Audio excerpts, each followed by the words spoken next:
अस्सलाम वालेकुम। आज हम सिंपल हार्मोनिक मोशन शुरू करने जा रहे हैं। अब आप एक बात ध्यान में रखेंगे इसको टॉपिक को शुरू करने से पहले कि ये टॉपिक के जो मेन पोर्शन इसके तीन हैं।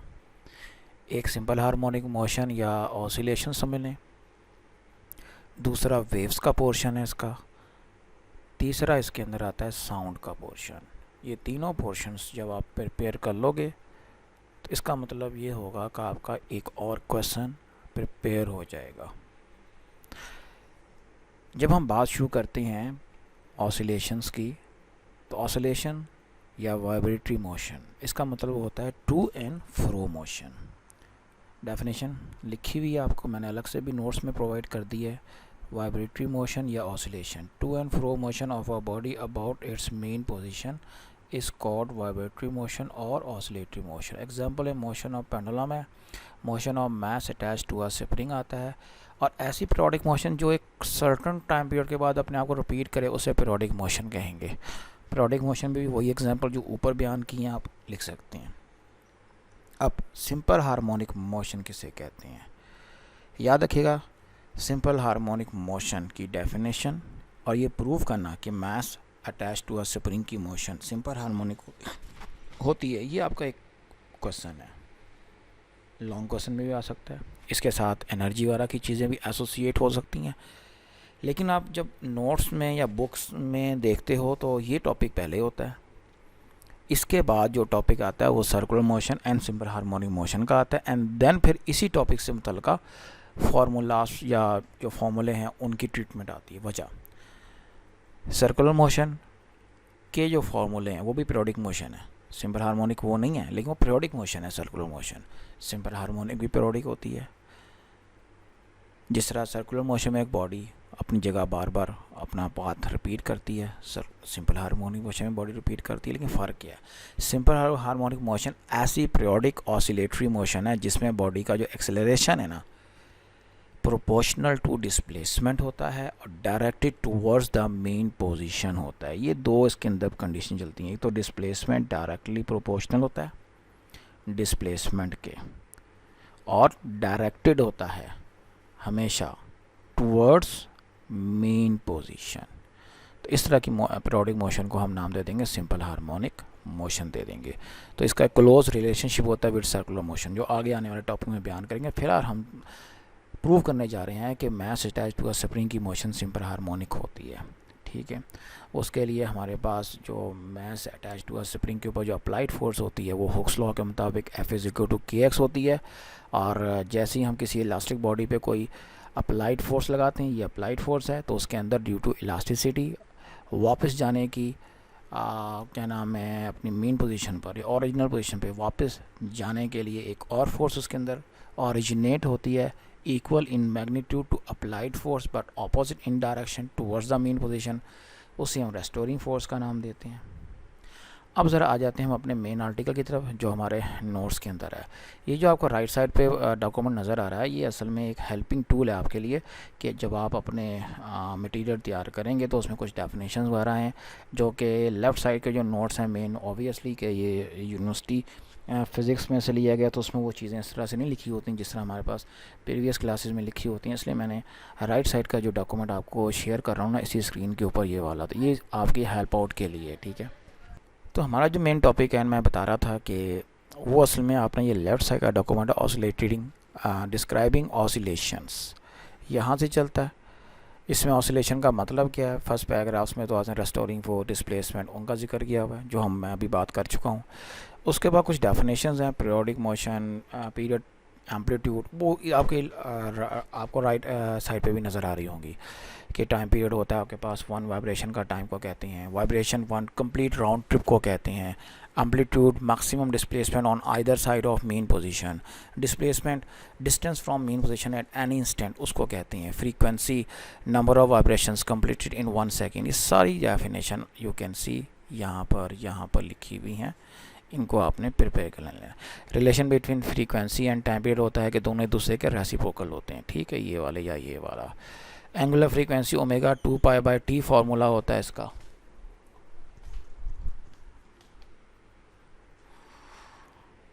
अब हमने जो टॉपिक करने जा रहे हैं mass attach to a spring का, उसको जब हमने प्रूव करना हो सिंपल हार्मोनिक मोशन के लिए, तो हमने एक mass attach to a spring ले लेना, उसके ऊपर जो हम अप्लाइड फोर्स लगाएंगे वो kx होगा, और जो उस पर रेस्टोरिंग फोर्स होगी F = -kx ये वाली होगी। जब हम अपनी अप्लाइड फोर्स बॉडी पे ख़त्म कर देते हैं तो body under the action of this restoring force he move करती है, क्योंकि उस वक्त अप्लाइड फोर्स तो ख़त्म हो चुकी होती है। इलास्टिसिटी की वजह से जो रेस्टोरिंग फोर्स होती है बॉडी उसके अंडर मूव करती है और बॉडी में पैदा होता है एक्सेलरेशन। अब यहाँ पे थोड़ी सी कैलकुलेशन है जो मैं आपको करके दिखा देता हूँ कि आपकी जो बॉडी के अंदर जो मोशन फोर्स प्रोड्यूस कर रही है वो -kx है, जिसके नतीजे में बॉडी में होता है एक्सेलरेशन। इट मीन्स ma = आएगा -kx के। अब एक्सेलरेशन को डिफ़ाइन करने के लिए आप यूँ कर समझ लें कि जो वेलोसिटी है हमारे पास v, ये मैं यहाँ पे नीचे करके लिख रहा हूँ, v = होता है हमारे पास dx/dt, rate of change of displacement, और एक्सेलरेशन का मतलब होता है dv/dt। अब यहाँ v की वैल्यू पुटअप करते हैं आप, d/dt के साथ dx/dt, तो ये बन जाएगा डबल डेरिवेटिव d²x/dt²। इस चीज़ को जब हम यहाँ यूज़ करते हैं ma के साथ, तो ये चीज़ हमारी बन जाती है अगले स्टेप में m d²x/dt² -kx,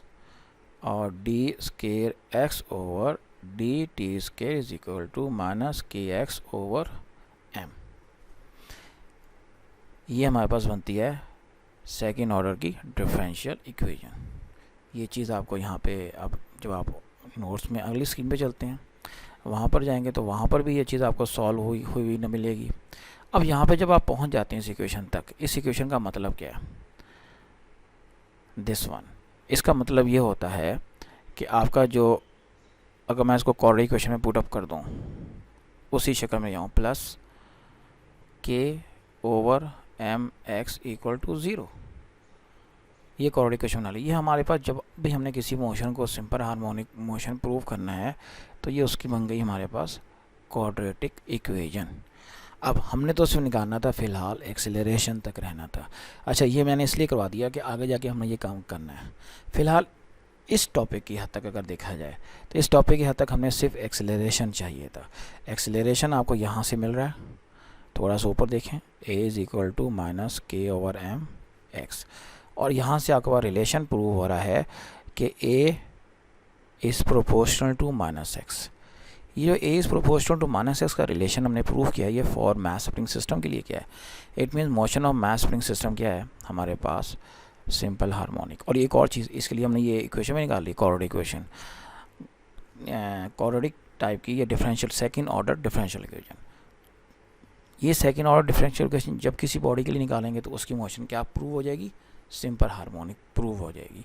तो सिंपल हार्मोनिक मोशन प्रूव करने के लिए एक तो आपके पास प्रूफ छोटा सा ये लिखा हुआ है, दिस वन, ये यहाँ से लेकर यहाँ तक ये वाला, ठीक है। इसको, इसकी मदद से आप अगला प्रूफ आप इसको फॉलो कर लें। फिलहाल छोटा सा ये प्रूफ है, नो प्रॉब्लम। एक्सप्लेनेशन आपने ये लेफ़्ट साइड से उठा लीजिए, ठीक है। ये सिर्फ आपका MCQs या शॉर्ट क्वेश्चन का पोर्शन है सारा का सारा। और सिंपल हार्मोनिक मोशन प्रूव करना, उसका जहाँ तक ग्राफ का ताल्लुक है विद रिस्पेक्ट टू डिस्प्लेसमेंट, वो ये आता है माइनस की वजह से इसका जो एंगल है वो सेकंड क्वाड्रेंट में चला जाता है, क्योंकि F is proportional to -x होता है। यहाँ पर अगर आप इस इक्वेशन की बात करते हैं, मेन इक्वेशन, इसके लिहाज से हम बात कर रहे हैं, F इज़ प्रोपोर्शनल उसका ग्राफ ये नीचे बना हुआ है आपके पास।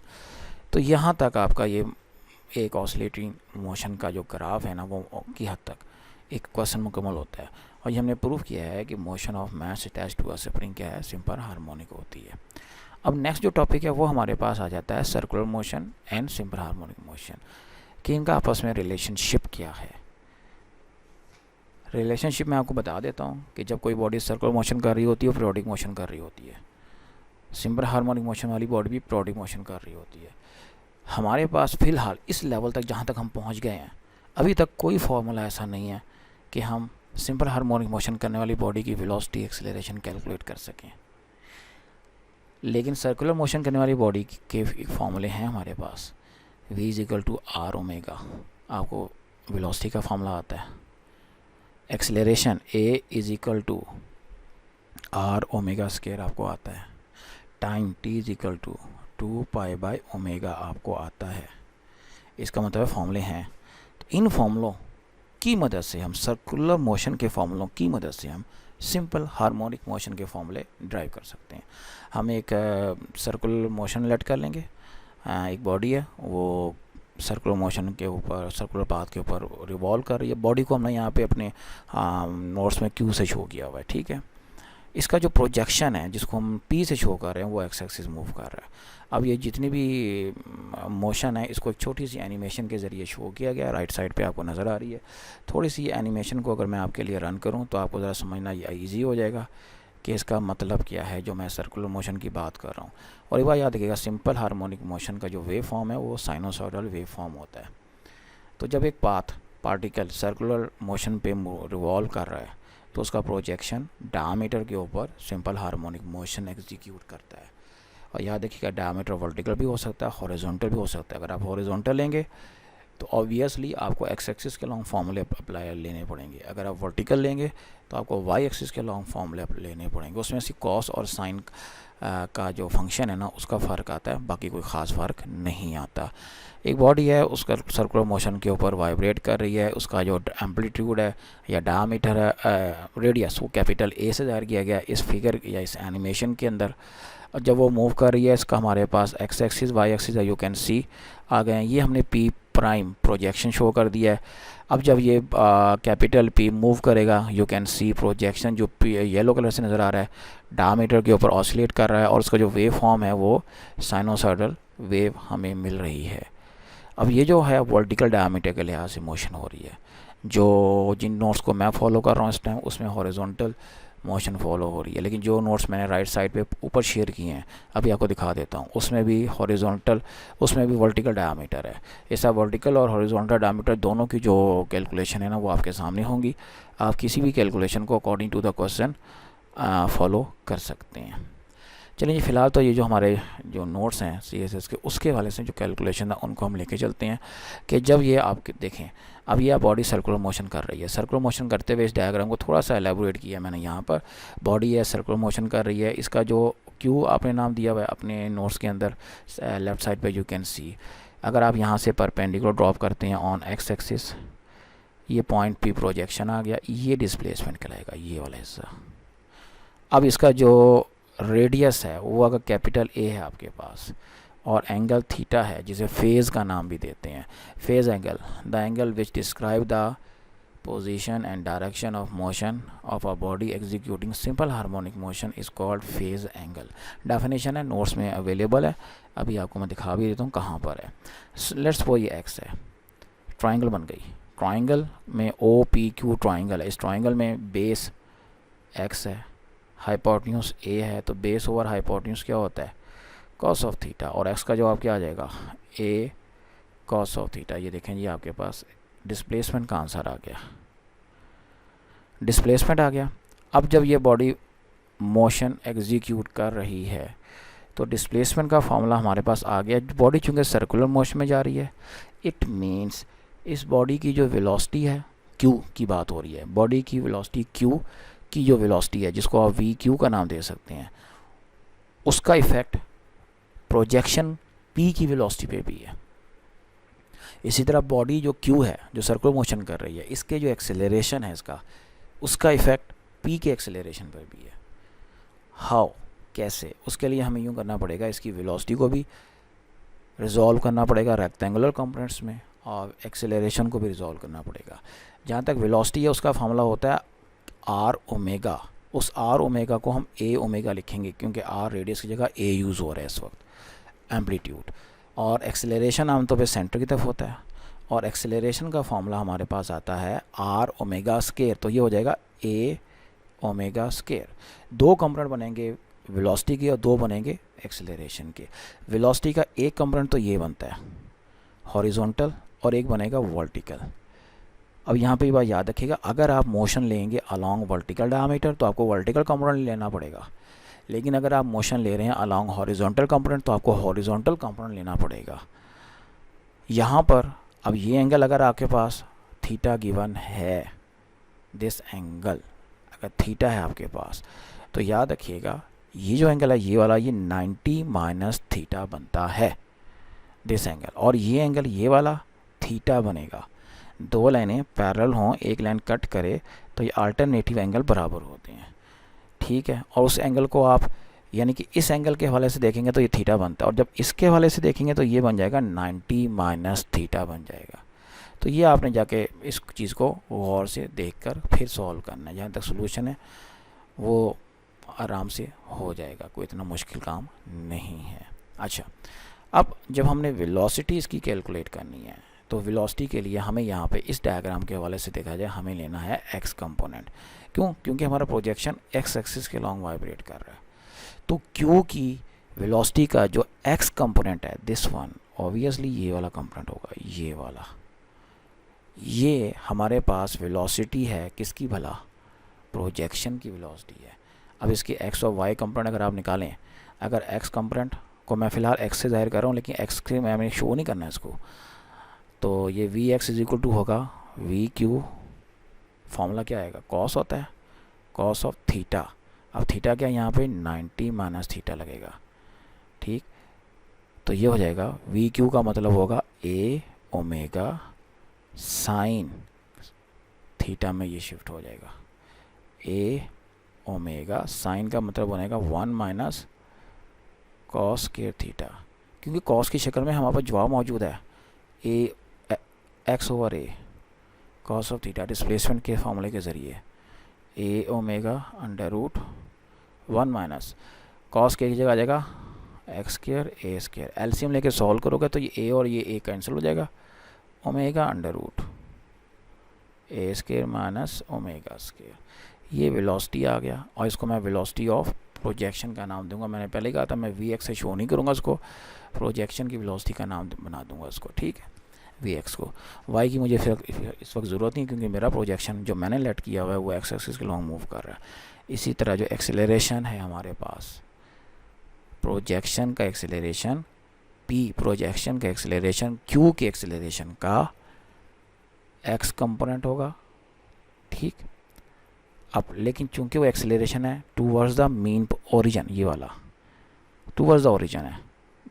ओरिजिन का मतलब in third quadrant, towards the origin का मतलब थर्ड क्वाड्रेंट में इसका साइन नेगेटिव होगा। तो अब एक्सेलरेशन का जो फॉर्मूला आएगा ना, वो भी हम जब इसका एक्स कंपोनेंट लेंगे तो वो आएगा एक्सेलरेशन ऑफ क्यू का x component cos of theta. Cos of theta हमें पता है एक्स ओवर ए है, लेकिन जो सर्कुलर मोशन में क्यू का एक्सेलरेशन आता है वो होता है ए ओमेगा स्क्वायर, और कॉस ऑफ थीटा की जगह मैं एक्स ओवर ए लगा दूंगा, तो ये बन जाएगा एक्स ओमेगा स्क्वायर।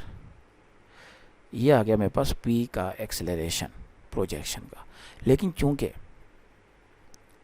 सेंटर की तरफ है, इसलिए सेंटर की तरफ शो करने के लिए यहाँ क्या यूज़ करेंगे? एक नेगेटिव साइन। इस तरह हमारे पास ये एक्सेलरेशन आ जाएगा। अगर हमने इसकी मैक्सिमम वैल्यू निकालनी है तो इस एक्स डिस्प्लेसमेंट को हम कैपिटल ए के को रख देंगे, तो ये मैक्सिमम वैल्यू आई हुई है और ये जनरल फार्मूला आया हुआ है। इस फार्मूले से ये शो होता है कि जो एक्सेलरेशन और प्रोजेक्शन है ना, वो प्रोपोर्शनल टू किसके आ गया? एक्सेलरेशन और projection proportional to minus X. अब जहाँ माइनस एक्स के प्रोपोर्शनल आ जाए मतलब डिस्प्लेसमेंट के प्रोपोर्शनल है और directly towards the mean position है, तो इसे हम कह देंगे कि motion of projection along the diameter is simple harmonic motion. अब हमने ये टॉपिक किस तरतीब से करना है, उसके लिए आप ये चीज़ फॉलो कर सकते हैं। ये है जी सर्कुलर मोशन, जहाँ तक इसका इंट्रोडक्शन है वो आप ये यूज़ नहीं करेंगे, ये वाला ऑब्वियसली फर्स्ट ईयर से मतलब है, ये आप यूज़ नहीं करेंगे। इंट्रोडक्शन आपका जो लेफ़्ट साइड के नोट्स में गिवन है वो यूज़ करेंगे। हाँ, कैलकुलेशन के वाले से आप ये यूज़ कर सकते हैं, कोई मसला नहीं। डायग्राम है, ये आपकी कैलकुलेशन हो जाएगी। अब ये है अलॉन्ग वर्टिकल डायमीटर के लिहाज से, हॉरिजॉन्टल डायमीटर के लिहाज से मैं कैलकुलेशन कर चुका हूँ, उसी हिसाब से डायग्राम को मॉडिफाई कर लें। ये आपका टॉपिक यहाँ पे डिस्प्लेसमेंट का फॉर्मूला ड्राइव हो जाता है। उसके बाद वेलोसिटी है, तो ये पूरी कैलकुलेशन मैं आपको करके दे चुका हूँ, तो आपने इस चीज़ को भी फॉलो कर सकते हैं और जो कैलकुलेशन मैंने की उसको कर सकते हैं इस तरह से। एक्सेलरेशन की बात करते हैं तो ये आगे हुआ हुआ है। ये थोड़ी थोड़ी देर के लिए मैं स्क्रीन को रोकता हूँ तो आप स्क्रीन का फिर स्क्रीनशॉट उतार के इस चीज़ को नोट डाउन कर सकते हैं, कोई इतना मुश्किल काम नहीं है। फेज़ एंगल की डेफिनेशन भी आ गई जो मैं आपको पहले बता चुका हूँ। ठीक, relation between phase angle and displacement वो ये गिवन है आपके पास। इनिशियल फेज़ के हवाले से फॉर्मूला देखा जाए तो ये आपके पास मेन जनरल फार्मूला आता है, अलोंग वाई एक्सिस या वर्टिकल डायमीटर के अलोंग अगर मोशन हो रही हो। अगर यही मोशन होती है अलोंग हॉरिजॉन्टल डायमीटर तो जहाँ साइन है वहाँ कॉस आ रहा होता है, ये हम अभी करके देख चुके हैं। तो ये है आपके सारे आर्टिकल सर्कुलर मोशन और सिंपल हार्मोनिक मोशन के हवाले से हमने किए हैं। इसी सीरीज़ के अंदर जब आप थोड़ा सा नीचे उतरेंगे तो ये आपके पास ओमेगा की वैल्यू आ रही है। ऑब्वियसली ओमेगा की वैल्यू कैसे आएगी, पीछे आपने एक फॉर्मूला ड्राइव किया हुआ है, ए इज इक्वल टू माइनस के ओवर एम एक्स। एक आपने अभी अभी किया है minus omega square x. Compare कर लें, ओमेगा स्केयर का जवाब के ओवर एम आ गया और यहाँ से ओमेगा का आंसर आ जाएगा अंडर रूट के ओवर एम। तो ओमेगा आपने कैलकुलेट कर लिया फॉर मास शिफ्टिंग सिस्टम के लिए। और इसी तरह जब आप वेलोसिटी की बात या फ्रीक्वेंसी या टेम्परेचर की बात करते हैं, यू कैन फाइंड इट कैसे, T is equal to 2 pi by omega, ये टेम्परेचर का फॉर्मूला होता है। जब आप यहाँ पे ओमेगा की वैल्यू पुट अप करेंगे 2 पाई बाय अंडर रूट के ओवर एम, तो ये अगर आप रेसिप्रोकल ले लेंगे अंडर रूट एम ओवर के, और फ्रीक्वेंसी चूँकि 1 ओवर टी के इक्वल होती है तो 1 ओवर 2 पाई अंडर रूट के ओवर एम, यहाँ तक ये फॉर्मूले आ जाते हैं। ठीक है, तो यहाँ तक का जो आर्टिकल है हमने कंप्लीट कर लिया। इसको देखिए नेक्स्ट लेक्चर तक। अल्लाह हाफिज़।